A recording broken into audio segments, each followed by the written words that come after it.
Hi, I'm Martha here from Monterey Bay, California, Zone 10. How are you?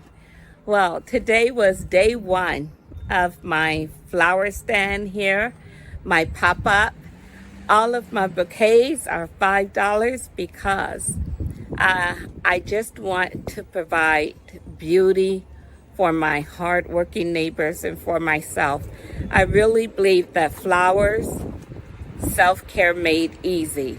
And I grow a lot of these myself anyway. So for me, it's just a way to spread kindness in the world. Let me show you some of the bouquets. Some of them we've already sold. So I'm so sorry I did not think about doing this earlier, okay? But I'll give you a little tour of this little fenced-in area.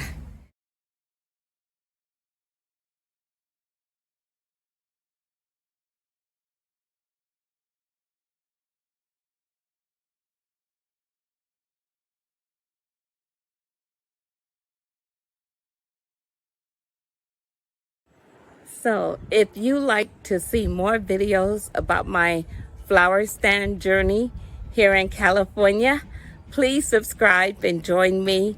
I sure hope you're having a wonderful, wonderful Sunday. And next week, I'll show you how my Floret originals are doing, okay? Bye. Martha from Monterey Bay. See you next time.